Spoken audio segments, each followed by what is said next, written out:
Ano nak? Uwi nga rin ako dyan nak.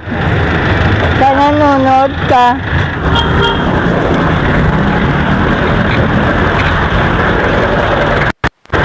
Hello te, good afternoon. Ano po pangalan nyo?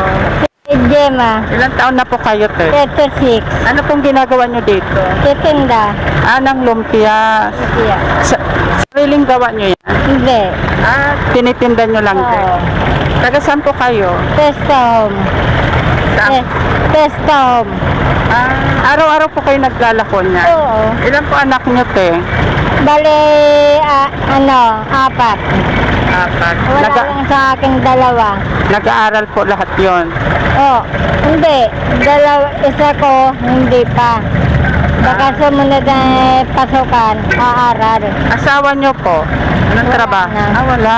So mag-isa lang kayo sa nagbuhay sa inyong mga anak. Oo. Galing naman. So pinag-aaral nyo sila dahil sa pagtitinda ng lumpia. Sa isang araw na yun, nakakamagkano kayo niyan?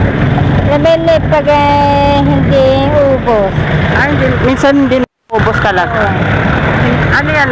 Linalako nyo po? Lalako ko lang. Linalako nyo. So hindi talaga minsan nauubos. Babalik ko rin. Magkano po yung kinikita nyo sa isang araw? Hindi pag malaki. Malaki.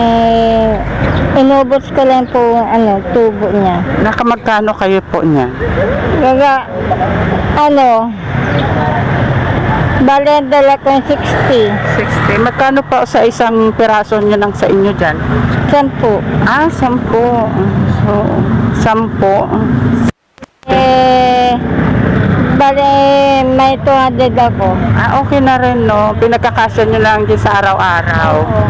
Mas okay na rin yan kaysa wala kayong ginagawa sa bahay. Ako pala si Marlon, so tumutulong ako sa mga kagaya nyo rin, nagtitinda, tapos nagtitiktok kasi ako, yung kinikita ko doon, binibili ko ng mga grocery, tapos pinamimigay ko rin po. Sa probinsya nyo po, taga saan kayo? Dito talaga. Dito. Wala na kayong babatiin, mga kamag-anak nyo. Ay, anak ko na may bikod. Babati ko. Anong batiin nyo sa camera na? Nak? Uwi nga rin ako dyan nak. Kaya nanonood ka. Anak nyo? Nasaan po yung isa, anak nyong dalawa? Bicol. Ba't hindi nyo po sila kasama? Titibaw kasi po ako dito. Pinapadala nyo na lang po ng pera. Tagal na rin po, hindi rin po. Hirap kasi po buhay. Ano yung pinaampon nyo po? Hindi. Baga po, pinaaral pa yung mga hipag ko. Sila nagpakaalaga. Oo. Wala na po kayong sasabihin. Wala na. Ayun, bibigyan kita ng groceries, ha? Ito po. Para sa'yo po. Salamat. Salamat po.